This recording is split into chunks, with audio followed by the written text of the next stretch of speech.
America చరిత్రలోనే Donald Trump అత్యంత అప్రతిష్ట మూటగట్టుకుంటున్నారా? ఆయన తమకొద్దు బాబోయ్ అని అమెరికన్లు అంటున్నారా?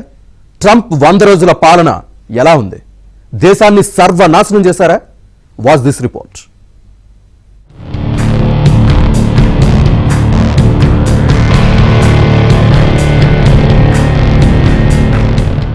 డొనాల్డ్ ట్రంప్ తొలిసారి అధ్యక్షుడైనప్పుడు కొంత పర్వాలేదు. రెండోసారి అధికారం చేపట్టాక పిచ్చి పిచ్చిగా ప్రవర్తిస్తున్నారు. సుంకాలు, వలసదారుల ఏరువేత పేరుతో నానా రచ్చ చేశారు. అమెరికా ఆర్థిక వ్యవస్థను దెబ్బతీశారు. అసలు ట్రంప్ అమెరికా అధ్యక్ష పదవి నుంచి దిగిపోవాలని చెప్తున్న వారే అమెరికాలో ఇప్పుడు ఎక్కువ.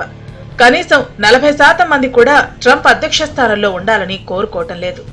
ట్రంప్ 100 రోజుల పాలన సందర్భంగా CNN సంస్థ చేసిన సర్వేలో ట్రంప్ అప్రూవల్ రేటింగ్స్ 41%.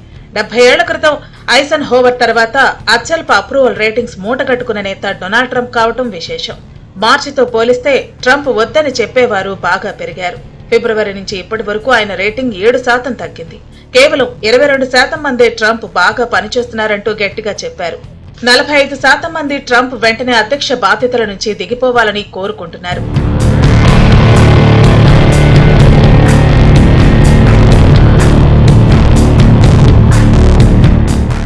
మహిళలు, స్పానిష్ మాట్లాడే వారిలో ట్రంప్ పూర్తిగా పట్టు కోల్పోయారు.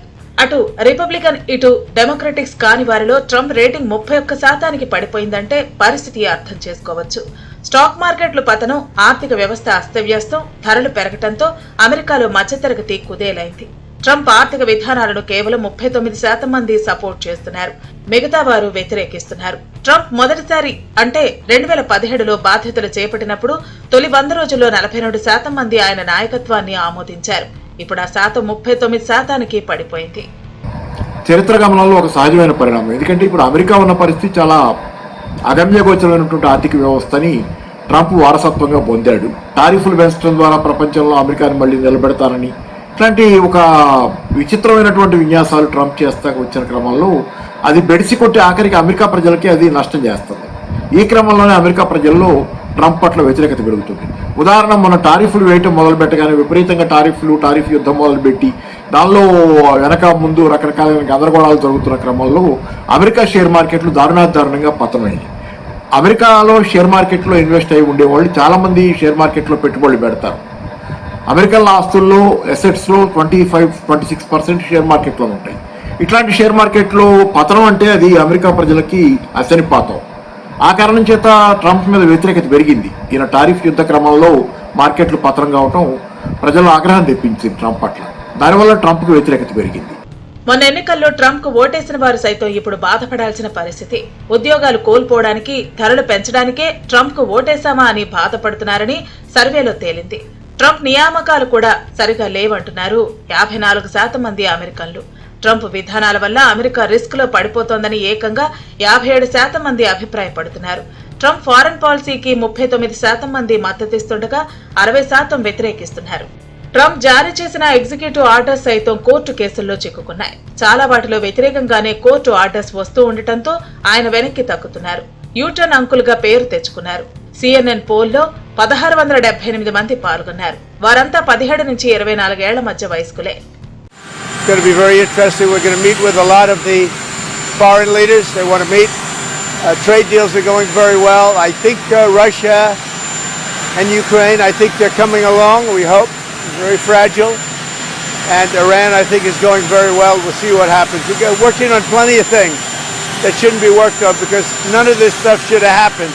This should have been taken place by Biden. It should have been fixed by Biden, but he couldn't do it, nor could he come close to doing. So anyway, we're going to Rome to pay our respects, and we'll be leaving that same day. We'll be coming back home tomorrow night, and I'll see some of you over there. Otherwise, I'll see you on television.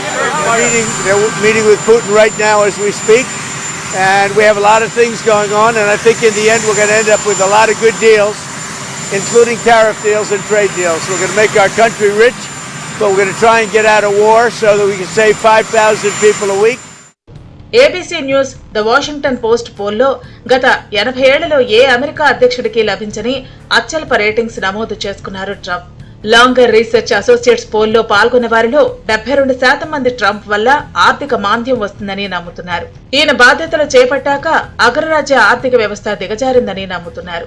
Covid కన్నా Donald Trump ఆర్థిక వ్యవస్థకు ఎక్కువ ప్రమాదకరమని IMF అభిప్రాయపడింది. Covid దెబ్బకు ఆర్థిక వ్యవస్థ కుదేలైంది. కోట్లాది మంది ప్రాణాలు కోల్పోయారు. IMF ప్రకారం ప్రపంచ జీడీపీ వృద్ధి 2025లో 2.8%గా ఉండొచ్చు. 2026లో వృద్ధి రేటు 3%గా ఉంటుందని అంచనా వేసింది. గత జనవరి నెలలో వేసిన అంచనాలతో పోలిస్తే ఈసారి వృద్ధి రేటును 0.5% మేర తగ్గించింది. డొనాల్డ్ ట్రంప్ దెబ్బకు ప్రస్తుతం కరోనాను మించిన ఆర్థిక అనిశ్చితులు రావచ్చని అంచనా వేసింది. ట్రంప్ సుంకాలు జూలై 9 నుంచి అమల్లోకి రావచ్చు. చైనా అమెరికా వాణిజ్య యుద్ధం ఏ మలుపు తీసుకుంటుందని ఆందోళన ఉంది. కరోనా కన్నా ట్రంప్ తీసుకుంటున్న నిర్ణయాలే ఎక్కువగా ఆర్థిక అనిశ్చితి వైపు నడిపిస్తుందని చెబుతోంది IMF.